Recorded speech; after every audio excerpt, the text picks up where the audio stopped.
Dr. Bates, welcome to the committee. Oh, thank you, Mr. Chair, and thank you, colleagues. I'm Senator Alan Bates. I'm from Southern Oregon, District 3, and I'm not going to speak to the bills very much because I think what I've heard in testimony you've already heard, and I'm not going to repeat myself or repeat what you've already heard this morning, take up your valuable time. I would, however, like to give a little perspective on what these bills could do for people in our community and what it means to the communities that are hard hit in this state. The two worst counties in Oregon right now as far as home foreclosures are Jackson County, my county, and Deschutes County. In fact, there was a report out you may not have seen about 6 months ago listing the top 150 cities in America that were expected to have the worst foreclosure rates. Number 1 was Bend, Oregon. Number 2 was Carlson, Nevada. And number 3 was Medford, Oregon. So we managed to make the top 2 out of 3 in the United States as far as what's happening in foreclosures in the housing market. And I want to tell you, it's devastating our community. 5 years ago, if you were in a situation and you heard about someone going through foreclosure, you would assume something devastating had happened to that family. It was rare, and it was kind of a shameful and thing that would happen to a family, and hardly anyone could believe it. At that time, I don't think any of us even knew what a short sale was. That's changed in Medford. That's changed in Bend. Approximately 45% of home values are now gone. Some places 50%.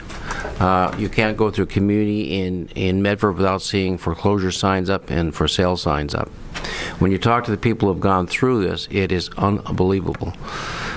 These people are sitting in situations in which their mortgage values are now higher than the values of their homes, of course, being upside down. It's devastating families, causing divorces and separations, and very difficult for children.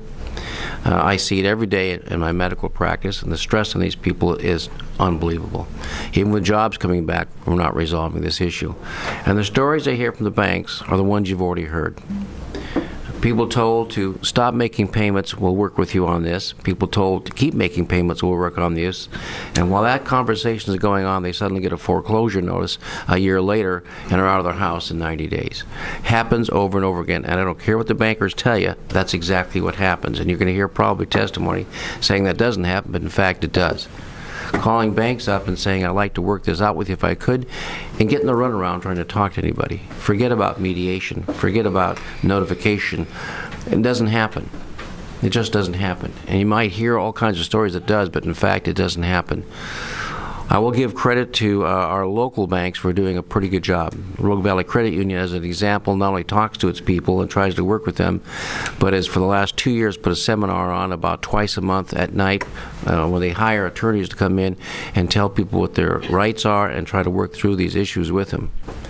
I was frankly shocked last session when we couldn't get bills similar to this through this building. The situation has not improved. It's getting worse. It's time to act. I think we're going to hear a lot of stories about this doesn't work, it's not the right thing to do. I don't believe it. I do not believe it. It's time to act. I have friends in Las Vegas and friends in Reno I've talked to about these. Does it solve the problem completely? Certainly not. Most people, frankly, still end up losing their home. But at least they've had a hearing. They understand what's going on. They're less likely to make the same mistakes again. And they have an opportunity, in many cases, to actually hold on to their home. Admittedly, it doesn't happen a lot. So I'm not going to go on and on about this. I'm going to stop. You've all heard these stories. They are truly devastating to middle-class families. I believe this is the biggest thing destroying the middle class in America right now. And if this legislative assembly fails to act on these issues, I think we're all going to be held accountable for it in the future, and we should be. Thank you.